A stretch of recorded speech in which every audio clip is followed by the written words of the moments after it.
मोहम्मद अजीज एक ऐसे फनकार जिन्होंने हिंदी फिल्मों में असंख्य अनमोल गीत गाए। मोहम्मद अजीज साहब सही मायनों में अमिताभ बच्चन, मिठुन दा, अनिल कपूर, गोविंदा, सनी देओल जैसे बड़े सुपरस्टार्स की आवाज रहे हैं। ऐसा शायद ही कोई सुपरस्टार हो जिसके लिए 80 और 90 के दशक में मोहम्मद अजीज साहब ने कोई गीत ना गाया हो। और तो और इनके द्वारा गाए ज्यादातर गीत सुपर डुपर हिट रहे। फिर ऐसी क्या वजह रही कि इस महान फनकार की जिंदगी के आखिरी वक्त में फिल्म उद्योग के किसी भी बड़े सुपरस्टार ने इनकी कोई सुध खबर नहीं ली। यह भी सुनने में आया कि इंडस्ट्री से कोई भी बड़ा सुपरस्टार इनके जनाजे में शामिल नहीं हुआ था। अब इस बात में कितनी सच्चाई है ये कौन जाने। नमस्कार दोस्तों, आप सुन रहे हैं फिल्मी किस्से फैजी के साथ। मोहम्मद अजीज साहब की मखमली आवाज का जादू ही कुछ ऐसा रहा। दर्शकों को ऐसा लगता मानो ये उसी हीरो की आवाज है जिस पर उनके द्वारा गाया गीत फिल्माया जा रहा है। यही खूबी होती है एक आला दर्जे के फनकार की। खैर, मोहम्मद अजीज जी की तारीफ का मतलब तो सूरज को दिया दिखाने के बराबर है। इतने बेहतरीन गायक को भी अपनी जिंदगी में स्ट्रगल का सामना करना पड़ा। कलकत्ता में जन्मे मोहम्मद अजीज साहब ने जब मुंबई जाने का फैसला किया तो उससे पहले कलकत्ता में ही एक रेस्टोरेंट में गायक के रूप में काम करते थे। खैर, अब ये फैसला तो कर लिया कि मुंबई जाकर मुझे कुछ बनना है, एक गायक के रूप में एस्टेब्लिश होना है। जितना ये सोचना आसान था, जिंदगी में शायद उतना ही कठिन रहा। उन्हें शायद इस बात का इल्म नहीं था कि सपनों की इस माया नगरी मुंबई में सैकड़ों हजारों लोग हर रोज अपनी किस्मत आजमाने आते हैं और जो इस माया नगरी की ठोकरों को, रिजेक्शंस को अपना साथी बनाकर आगे बढ़ता रहता है, कोशिश जारी रखता है, तो एक ना एक दिन ये माया नगरी उसे अपना लेती है। फिर मोहम्मद अजीज साहब तो बचपन से ही गायक बनना चाहते थे। खैर, काफी समय तक स्ट्रगल करने के बाद इन्हें पहला ब्रेक मिला अन्नू मलिक साहब के म्यूजिक डायरेक्शन में। हालांकि वो फिल्म चली नहीं और मोहम्मद अजीज जी को एक गायक के रूप में लोगों ने नोटिस ही नहीं किया। हर बार म्यूजिक डायरेक्टर्स के पास जाना, वही स्ट्रगल, गाने का ब्रेक मांगना, पर वही जवाब, आप नए हैं, आप रफी साहब को कॉपी करते हैं। फिर आया साल 1985। ये साल मोहम्मद अजीज साहब के लिए सुनहरी किस्मत के दरवाजे खोलने वाला था। मशहूर डायरेक्टर प्रोड्यूसर मनमोहन देसाई साहब एक फिल्म पर काम कर रहे थे और उस फिल्म के हीरो थे अमिताभ बच्चन। जी हाँ, और म्यूजिक डायरेक्टर थे अनु मलिक। अनु मलिक ही दरअसल वो जौहरी थे जिन्होंने मोहम्मद अजीज की आवाज को पहचाना था। खैर, अनु मलिक साहब ने मनमोहन देसाई को मोहम्मद अजीज जी की आवाज सुनाई तो मनमोहन देसाई जी ने कहा कि अन्नू, पहले एक गाने की रिकॉर्डिंग कम रिहर्सल करवाओ, अगर आवाज जची तो कुछ समझ में आएगा, वरना किसी और सिंगर के बारे में सोचेंगे। रिकॉर्डिंग का बंदोबस्त हुआ और फिर हुआ कमाल। जैसे ही मोहम्मद अजीज जी ने गाने की पहली 2 लाइनें गाईं, मनमोहन देसाई साहब अपनी सीट से उठ खड़े हुए, जोर से चिल्लाए, अन्नू, ये तो वही आवाज है जो मैं चाहता था, वाह कमाल हो गया। और जानते हैं वो गाना कौन सा था? मर्द टांगे वाला मैं हूँ, मर्द टांगे वाला, मुझे दुश्मन क्या मारेगा, मेरे दोस्त है ऊपर वाला। इस एक गीत ने मोहम्मद अजीज जी को घर घर पहुंचा दिया।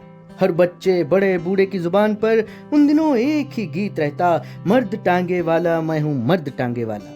इस फिल्म के बाद तो जैसे मोहम्मद अजीज ही हर तरफ होने लगी।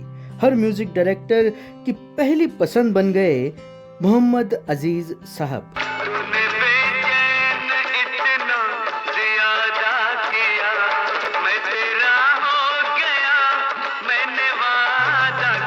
एटीज और 90s के हर स्टार के लिए मोहम्मद अजीज जी ने गाने गाए।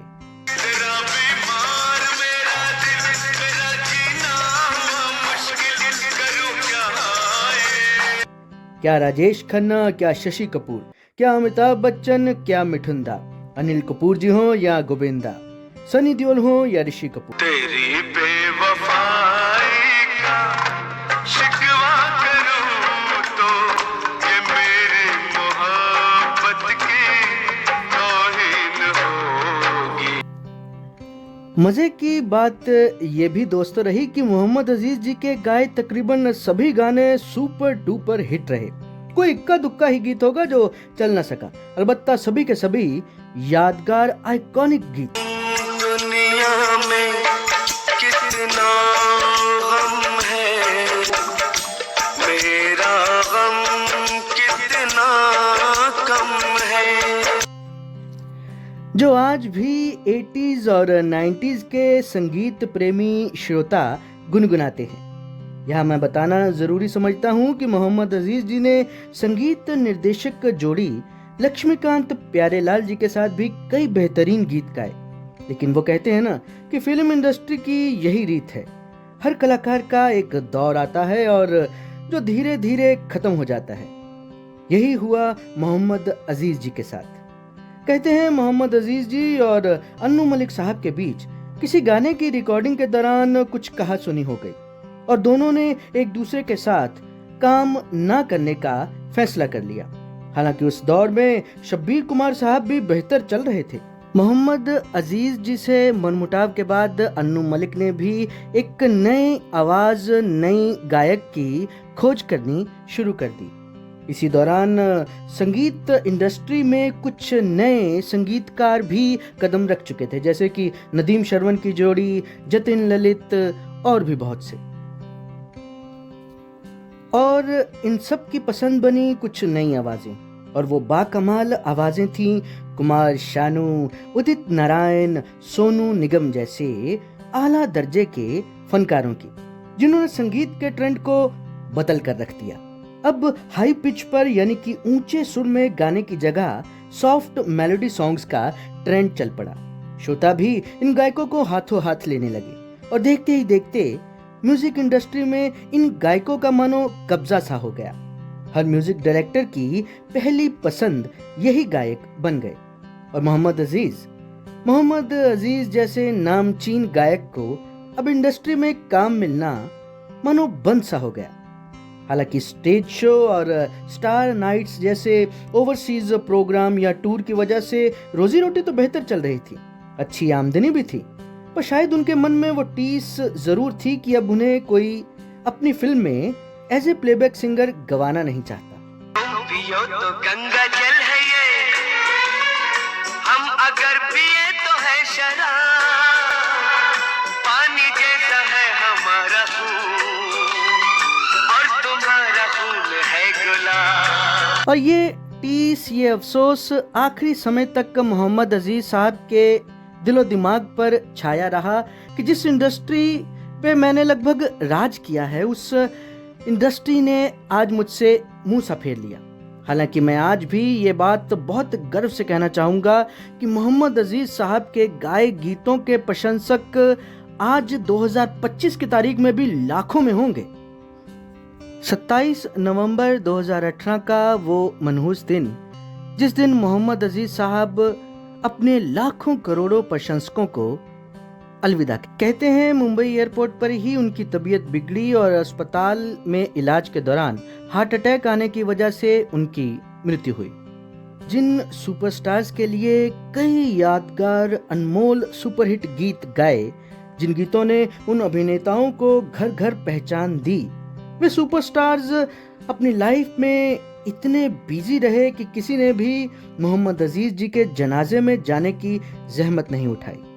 अब इस बात में कितनी सच्चाई है, इस बात की तो कोई पुख्ता जानकारी नहीं है, पर वाकई अगर ऐसा हुआ है तो ये बहुत अफसोस की बात है। हालांकि म्यूजिक इंडस्ट्री से सोनू निगम जी, शानू दा जी, शब्बीर कुमार जी और उदित नारायण जी ने उनके देहांत पर गहरी संवेदना व्यक्त की थी। फिल्म इंडस्ट्री की यही कड़वी सच्चाई है।